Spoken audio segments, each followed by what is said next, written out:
you feel broke. The account balance runs thin, the paychecks vanish too fast, and wealth feels like something that happens to other people. At least, that is the story you have been telling yourself. The people who end up wealthy almost never looked wealthy 5 years before it happened.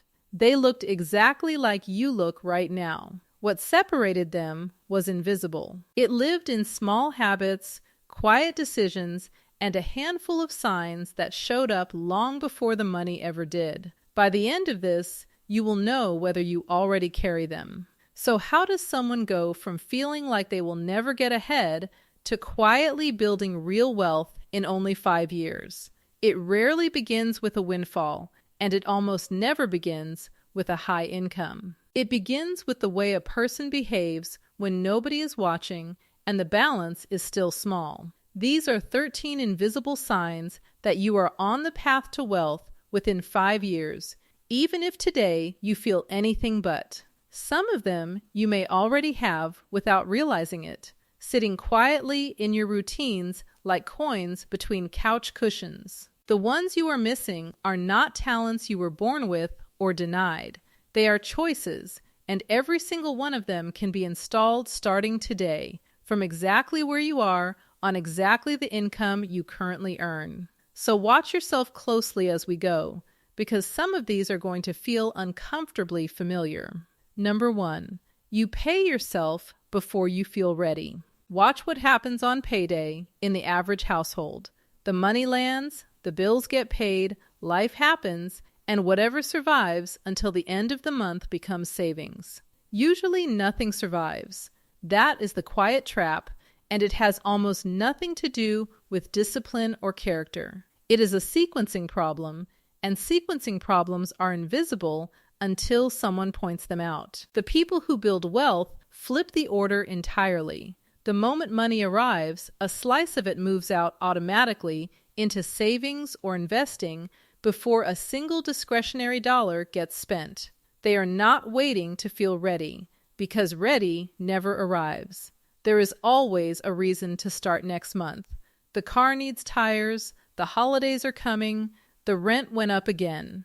Waiting for a clean, easy month to begin saving is like waiting for a day with no weather. Here is why this one habit matters so much. Only about 3 in 10 Americans could cover a single $1,000 emergency straight from savings right now. That is not because the country is full of reckless people. Savings simply gets treated as the leftover, and the leftover keeps shrinking under the weight of everything else. When you automate the transfer, you remove the daily decision, and the daily decision is exactly where so many quietly lose.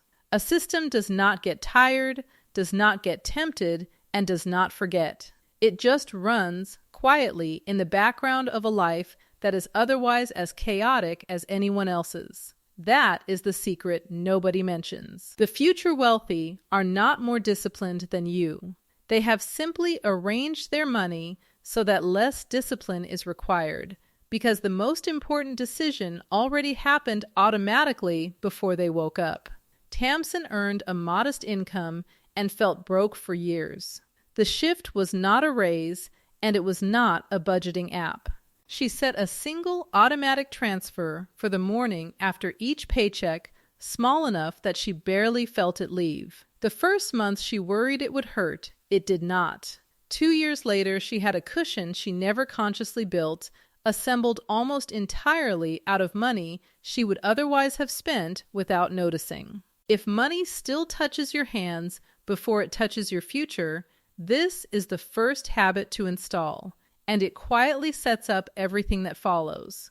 It also leads straight into the second sign. Number 2, a surprise bill annoys you instead of terrifying you. There is a single moment that separates the financially fragile from the financially future wealthy, and it arrives the day something breaks. The car, a tooth that suddenly needs a root canal, the water heater quitting in the middle of winter. For one person, that moment is a wave of dread and a credit card swiped in a small panic. For the other, it is a mild irritation handled from a buffer that was already sitting there waiting for exactly this. Notice what this really measures. It has nothing to do with being rich yet. What matters is whether you built even a small wall between yourself and chaos before you ever needed it, so that a bad day costs you a little money instead of months of progress. In early 2026, 43% of Americans said they could not cover a $1,000 emergency from savings, and more than a quarter reported having no emergency cushion at all. Among the people who do keep an emergency fund, the median balance had slipped to around $5,000, while the amount they said they wished they had hovered near $10,000. That distance between dread and annoyance is the entire difference, and it is built quietly, long before anyone calls you wealthy. Pearl was nowhere near rich when she started. She kept 3 weeks of expenses in a separate account she labeled "Do Not Touch," and for a long time it felt almost pointless to have it sitting there. Then her transmission died on a Tuesday. She did not borrow a cent, and she did not lie awake. She felt mildly annoyed, paid the bill, and refilled the account over the next 2 months. That calm is the sign. A surprise expense that makes you angry rather than afraid means you have already started thinking like someone on the way up, because the buffer is doing its real job, which is protecting your future from your present. Number 3, you actually know your number. Ask the average person what they spend in a month, and you will get a shrug followed by a guess. The guess is almost always wrong, and it is wrong in the same direction every time. Low, the space between what people believe they spend and what they truly spend is where wealth quietly leaks out, month after month, completely unseen, like a slow drip behind a wall that nobody discovers until the damage is done. The future wealthy are different in one specific way. They know their number. They know roughly what comes in, what goes out, and the honest distance between the two. Tracking every coffee like a monk is not the point, and obsessing over pennies is not the goal. They simply refuse to be a stranger to their own money. Awareness is not glamorous, but it is the floor everything else stands on. Otis spent his entire 20s feeling like cash evaporated the moment it arrived. When he finally sat down one evening and added everything up, he found that food delivery and a stack of forgotten subscriptions were draining him every single month. Nothing dramatic, no single villain, just a dozen small leaks he had never bothered to measure. The month he started watching the number started behaving. Because attention has a strange way of changing the thing it lands on. You cannot steer what you refuse to look at, and you cannot grow what you never measure. There is a strange comfort waiting on the other side of this. Too, people assume that knowing their number will feel like shame or restriction. For most, it feels like relief, because uncertainty is heavier than any real figure could ever be. Once Otis knew the truth, the dread of not knowing simply lifted, and he could finally make decisions instead of just worrying about them. What you choose to look at next decides how fast that money grows. Number 4, you moved your cash to where it grows, not where it sleeps. This sign is almost invisible, because from the outside it looks like absolutely nothing. 2 people can each have the same $25,000 sitting in savings. One of them is quietly earning real money on it every month. The other is being slowly robbed by inflation and does not even feel it happening. Here is the part that should genuinely bother you. The national average savings rate in the United States is sitting at around 0.38% right now. Many of the biggest, most familiar banks pay something closer to 0.01%, which rounds to nothing at all. Meanwhile, ordinary high-yield savings accounts, fully insured by the same government protection as any other bank, no gimmicks, have been paying in the neighborhood of 4%, helped along by a Federal Reserve that has kept its benchmark rate elevated through the middle of 2026. On $25,000, that gap works out to roughly $95 of interest a year at the average bank, versus about $1,100 a year in a high-yield account. Same money, same risk, same effort. One choice quietly hands you $1,000 extra a year, and a stunning number of people leave it sitting on the table simply because moving the money felt like a small chore on a busy weekend. Quentin had cash sitting in the same big bank account his parents helped him open when he was a teenager. It earned almost nothing for a full decade, while he assumed that was just how savings worked. The afternoon he finally moved it into a high-yield account, the same money started working a shift it had never worked before, with no extra effort from him at all. Think about that for a second. The behavior that signals future wealth here is simple. You refuse to let the money you already have sit somewhere lazy, because you understand that idle cash is not safe. It is silently shrinking against rising prices every year you ignore it. Wealthy people are almost allergic to lazy money. Every dollar they hold is given a job, even if that job is simply earning a fair rate while it waits. The next sign is where the real separation between people who earn and people who actually build begins. Number 5, your raises do not change your lifestyle. This is the sign that quietly decides who gets rich and who merely looks rich.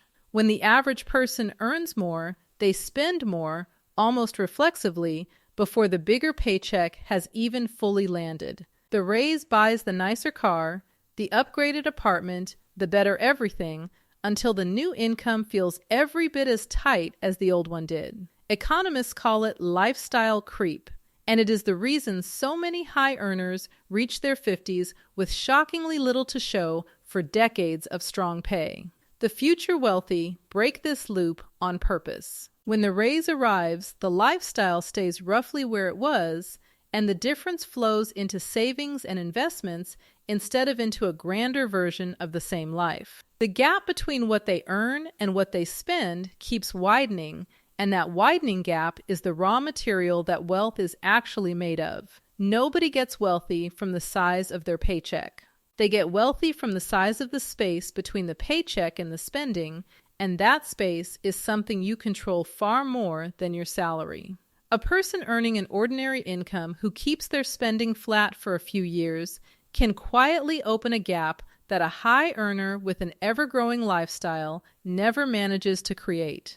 The paycheck gets all the attention. The gap does all the work. Consider two people in the same city, the same neighborhood, paying similar rent. Hector earns a comfortable income and feels permanently stretched because every raise he has ever received was quietly absorbed into a slightly grander life within a few weeks. Delia earns noticeably less, lives in a smaller place by choice, and has steadily built a real cushion along with regular investments. On paper, Hector looks like the success story. In reality, Delia is years ahead of him, and the distance between them grows every single month while he keeps wondering why more money never seems to feel like more money. If your most recent raise did not inflate your life, that quiet restraint is one of the loudest invisible signs there is. Number 6, you think in decades, not paydays. There is a particular kind of patience that almost guarantees wealth, and almost nobody is born with it. It is the ability to look at a small amount of money today and genuinely feel what it can become in 20 or 30 years. People who can feel that future are willing to plant seeds whose shade they will not sit under for a very long time, and they do it gladly, because the math has become real to them. The number that makes this real is compounding. Over its long history, the broad American stock market, measured by the S&P 500, has returned roughly 10% a year on average, which works out to somewhere around 7% a year once you strip out inflation. Even across the last 30 years, a stretch that included the dot-com crash and the financial crisis of 2008, the average has landed near 10% a year for those who simply held on. That long horizon matters more than almost any clever move you could make. Imagine quietly setting aside a couple $100s a month, beginning in your 20s, into a simple broad index fund, earning that long-run average. Left completely alone for 3 or 4 decades, it can grow into a sum most people would assume required a 6-figure salary to build, when in truth it required only time and stubbornness. Now imagine the person who waits 10 years to begin, even earning far more money when they finally start. They usually never catch up, no matter how aggressively they save, because they gave away the one ingredient that cannot be purchased back at any price. A modest amount invested steadily and left alone for decades can quietly outgrow a far larger pile that someone keeps poking at and second-guessing. There is a brutal twist buried in the data, though. While the market delivered around 10% a year, the average investor earned closer to 2.9% over the period studied, because they bought when they felt excited and sold when they felt afraid. The market did its job perfectly. Human emotion undid most of the reward. Beatrice understood this in her late 20s. She invested small, steady amounts and then did the single hardest thing in all of investing, which was nothing at all. She left it alone through every frightening headline and every loud prediction of doom. That stillness is a sign. If you can think in decades while everyone around you reacts to days, you are already wired the way wealthy people are wired. Hold on to that, because the next sign is one of the most overlooked opportunities in your entire financial life. Number 7, you captured the free money first. There is a form of free money sitting in plain sight for millions of workers, and an astonishing number of them walk straight past it year after year. It is the employer retirement match. When a company offers to match what you contribute to a 401k, that match is part of your pay, not a bonus or a perk, and you only ever receive it if you reach out and take it. A common structure works like this. Your employer adds 50 cents for every dollar you contribute, up to around 6% of your salary. Skip it, and you are choosing to walk away from a guaranteed return, the kind of instant return that no stock and no fund on earth can ever promise you. For 2026, the rules give you real room to work inside. You can put up to $24,500 into a 401k this year and up to $7,500 into an individual retirement account, with extra catch-up room once you cross age 50 and even more for those in their early 60s. Those numbers climbed again this year, which tells you the system is practically inviting you to save more. You do not need to max any of that out to show the sign. The sign is simply that you grab the full match before you do anything fancier with your money, because you understand that turning down free money is its own quiet form of wealth destruction. Edwin nearly missed years of it. He assumed the match was complicated and confusing, so he ignored it until a coworker explained the whole thing to him in about 2 minutes over lunch. He had effectively been declining a raise the entire time without ever realizing it, and once he saw it, he could not unsee it. If you capture the match first, before anything else, you are already thinking the way wealthy people think. Now let me show you the sign that protects you from your own worst instincts. Number 8, you buy boring on purpose. Somewhere along the way, money got tangled up with excitement. The loud version of investing is the hot stock, the coin everyone is shouting about online, the tip from a guy at a party who swears that this one is different and you need to get in before it is too late. It feels like progress. It feels like you are finally doing something real.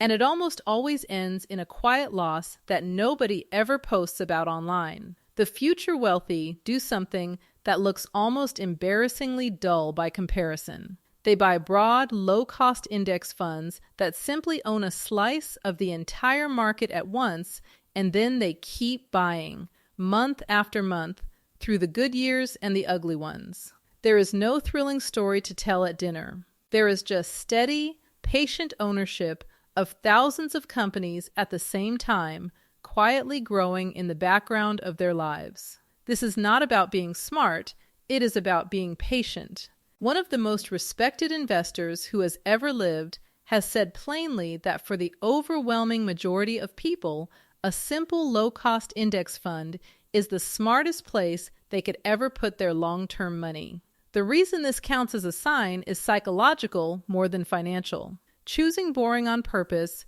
means you have stopped trying to feel clever and started trying to actually win. And those are very different games. Ronan learned the difference the expensive way. He spent 2 years chasing exciting bets, lost more than he ever made, and then quietly switched to buying the same unremarkable fund every month like clockwork. His results improved almost the moment his strategy got boring, which annoyed him and freed him at the same time. If your portfolio is calm and a little dull, that dullness is a sign you are growing up financially. And growing up financially is the whole reason this video exists. If any of these signs are landing, if you are recognizing yourself or finally seeing exactly what was missing, take a moment to subscribe. This channel breaks down the quiet mechanics of building real wealth from wherever you happen to be starting, and a new one goes up every week. Now, the next 5 signs are where the people who only talk about money separate permanently from the people who quietly become wealthy. Number 9, high interest debt makes you deeply uncomfortable. Not all debt is the same, and the future wealthy feel that difference in their gut before they ever do the math. A low-rate mortgage or a sensible car loan is just a tool, neutral and sometimes useful. High-interest debt, the kind that lives on a credit card charging somewhere north of 20%, is a completely different animal. It is a fire, and they treat it like one because they know what it does if you let it burn. Here is the trap so many people fall into without ever noticing. 1 in 3 Americans currently carry more credit card debt than they hold in emergency savings, and among younger adults, that share climbs even higher. Sit with what that actually means. They are paying 20% or more on the debt, while their savings earns a small fraction of that, so every single month, the math quietly runs backward, no matter how hard they work or how many hours they put in. You cannot out-earn a leak that large. It will outrun your paycheck every time. The sign here is not a spotless history with money. Almost everyone has carried a balance at some point. The sign is that high-interest debt genuinely unsettles you, and you attack it with real urgency instead of letting it fade into background noise you have learned to ignore. Marguerite once carried a balance she had quietly accepted as a normal part of adult life. The day she finally did the math and saw, in plain dollars, what the interest was truly costing her every year, normal stopped feeling acceptable. She killed the balance in 11 months and never let it return. If high-interest debt keeps you up at night, that discomfort is a feature, not a flaw, and it is one of the clearest signs there is that you are headed somewhere better. Number 10, you stay boringly consistent when the market drops. This is the sign that almost nobody can fake because it only reveals itself when things turn genuinely scary. The market falls hard. The headlines turn apocalyptic overnight. Your account shows a number lower than the amount you actually put in, and every instinct in your body starts screaming at you to stop, to pull the money out, to wait somewhere safe until it all feels calm again. The future wealthy feel that exact same fear in their chest. The difference is entirely in what they do with it. They keep going. They keep their automatic contributions running, and many of them quietly treat a steep drop as a sale rather than a disaster, buying more while everyone else is heading for the exits. This one behavior is precisely where the gap between 10% and 2.9% gets decided. The gap between what the market generously offers and what the average frightened person actually manages to keep. It helps enormously to remember that downturns are not some rare malfunction in the system. They are the toll you agree to pay in exchange for the long-term returns. And there is no version of the deal that quietly skips them. Every great run in market history was stitched together out of frightening drops that felt, in the moment, like the beginning of the end. The investors who got rich were simply the ones still holding their seats when the ride climbed again. Forecasters even put the odds of a recession in the coming year at better than 1 in 4, which sounds alarming until you realize the steady investor has already made peace with exactly that. Salim started investing only a few months before a sharp market drop, and he watched his very first contributions shrink almost immediately, which felt like a cruel welcome. He did not stop. He kept buying straight through the fear, gritting his teeth. And the shares he bought while everyone else was panicking turned into the most valuable ones he would ever own. If your plan does not flinch when the market does, that steadiness is a quiet superpower that compounds for the rest of your life. And the next sign is the one that can move faster than any investment on this entire list. Number 11. You invest in your own earning power. There is a hard ceiling on how much you can cut, and there is no ceiling at all on how much you can eventually earn. The financially fragile often pour enormous energy into clipping tiny expenses while quietly ignoring the one lever that moves everything, which is their own income. The future wealthy do both, but they never lose sight of which one truly changes the equation. Even the analysts studying household finances say it plainly. People trying to get ahead in 2026 tend to succeed far more by finding ways to grow their income than by hunting for smaller and smaller things to trim from an already tight budget.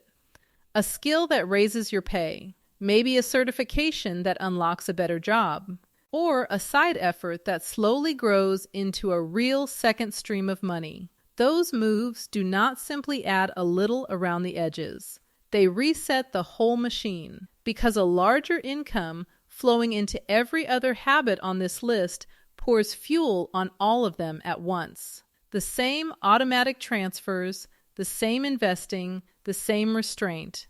All of it works harder the moment more money is moving through the system.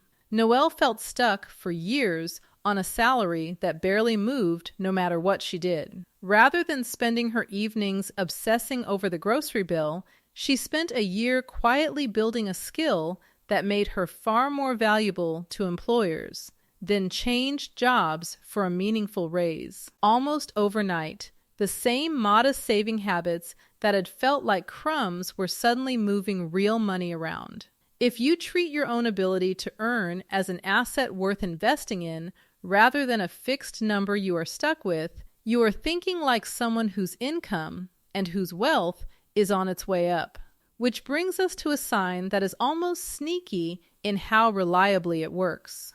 Number 12. You have made your money invisible to yourself. The human brain is wired to spend whatever it can easily see and easily reach.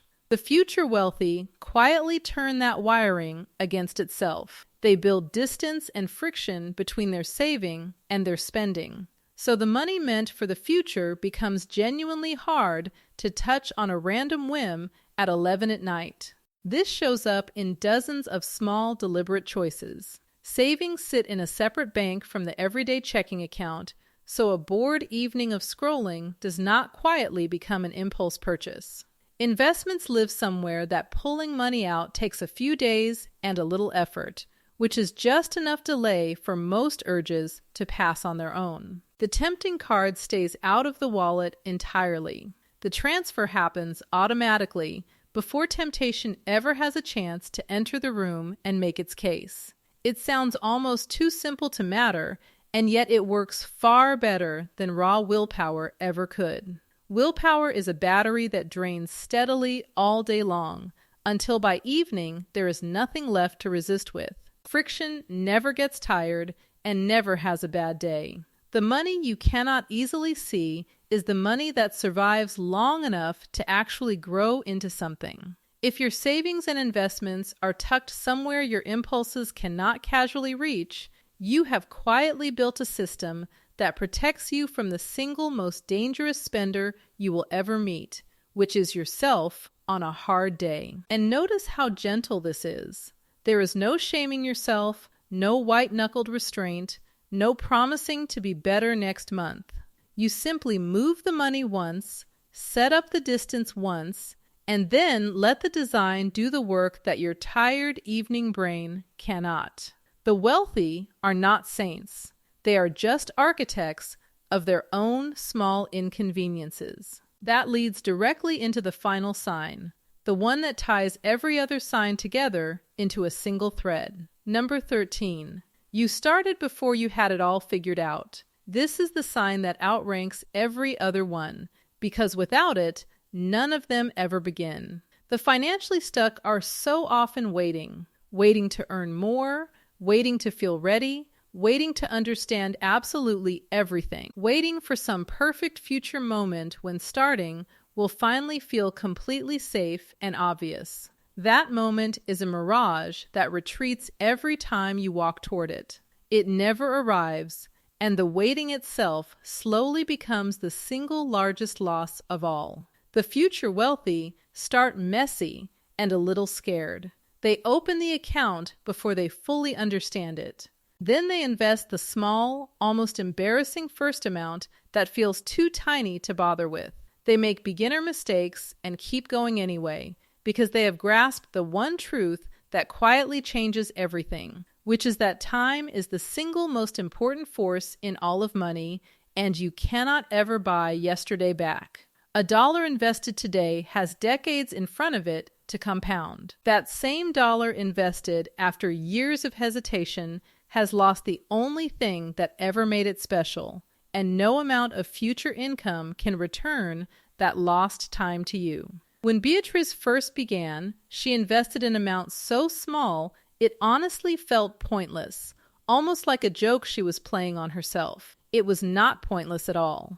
It was the start of the clock, and the clock is what does the genuinely heavy lifting over a lifetime. Every year you delay is a year your money never gets to work for you, and that lost time can never be bought back at any price by anyone, ever, if you have already started, however clumsily and however small.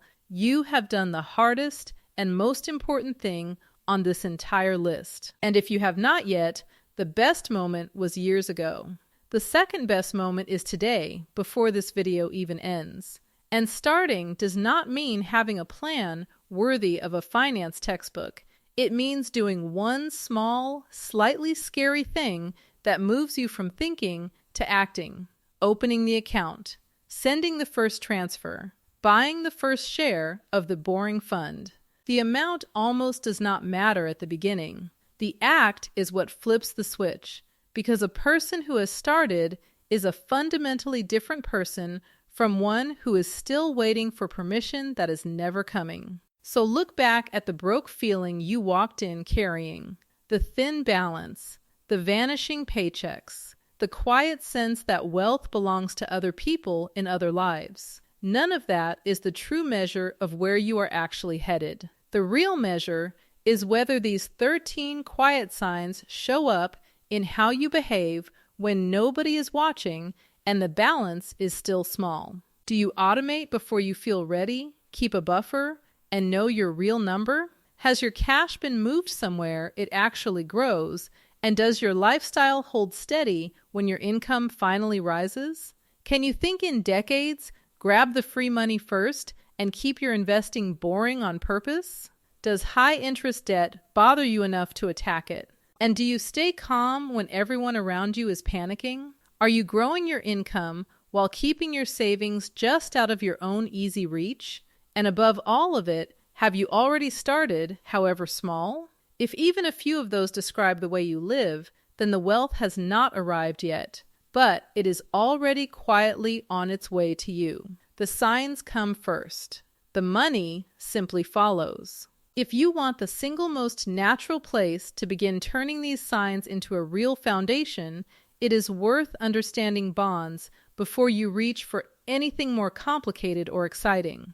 Bonds are the calm, steady ground floor of a retirement plan, the part that teaches you how money can work for you without keeping you up at night. And getting that base right early is exactly what makes everything you build on top of it sturdier and harder to shake. I put together a full breakdown of how bonds actually work and why they are such a sensible starting point for anyone beginning the long journey toward retirement. It walks through why the steadiest money tends to come first, before the exciting parts, and how that quiet foundation lets everything else you build stand a little taller. If today was the day a few of these signs finally landed for you, that breakdown is simply the natural next step from everything you just learned here.